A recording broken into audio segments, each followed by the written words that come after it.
अस्सलाम वालेकुम। मार्का क्या हाल है? ए जनाब यूनिवर्सिटी ऑफ सरगोदा उर्फ आम विच सरगोदा यूनिवर्सिटी भी होना आखने ते ये बड़ा एक एहसान है साढ़े इलाके ते।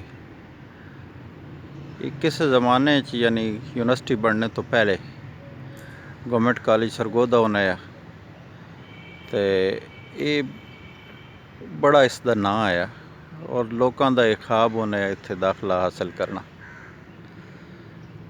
इस दे नाल साड़ियां बड़ियां यादां वाबस्ता न। 1994 95 96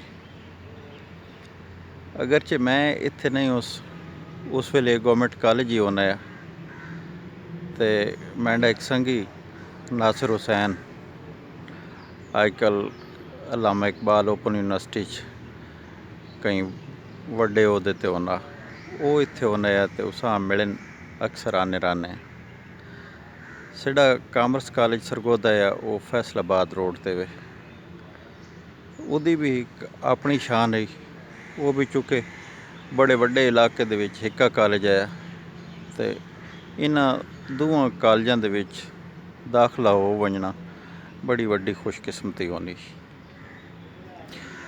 इत्थों दा जेह्ड़े हास्टल खास तौर ते इन्हां दोवां कॉलेजां दे उन्हां दा बड़ा म्यार होना है रिहाइश दा सफाई सुथराई खावन कमाल होना है।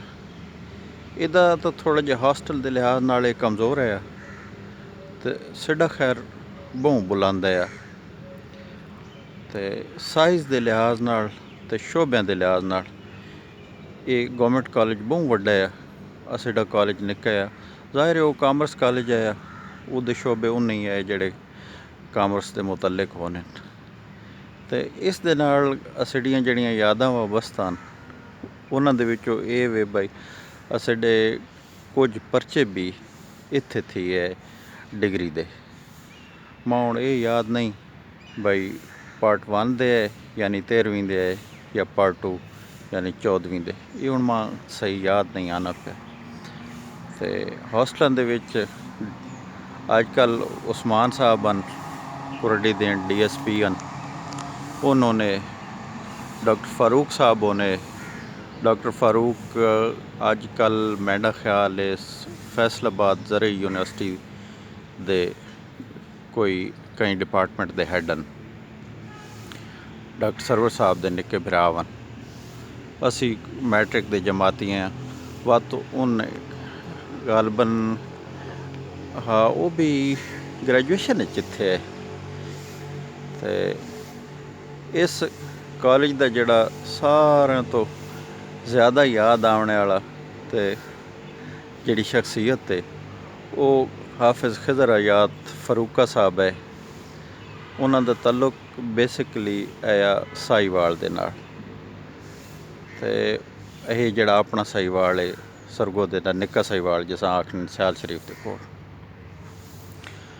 हाफिज़ साहब जोड़े उन्होंने शोदे अखीं के लिहाज नाल वो स्पैशल है यानी उन्होंने बेचारियां दिसना कोई नहीं है तो गप बड़ी खुली मरे ने ते बड़ा देसी लहजा है तो इंतहा दे जहीन तो वो कफिल बदी बोलने तकरीर जिस मौजू ते भी आवे नहीं हुई बस फिलबदी उस ते करे ने उन्हें तो ज़्यादातर वो हर वेले कोई ना कोई शै खैने रहने तो मैं उन्होंने पूछना उस भाई हाफिज़ साहब ये कि करें हो हर वेले कोई ना कोई शै खैने रहने हो जाने बिरा मदर अब्बास मेरी ये जिब टपदी वो जिब टपदी वाला लफज असा कोई नया सुनिया होया तो उसका मतलब ये है भाई मां हर वेले कोई ना कोई शै खादे पीते सिवा आराम नहीं आना हर वेले मैं निक्का निक्का कोई शै खादी रखना। ये जनाब जिब टपदी का मतलब है हाफिज़ साहब का।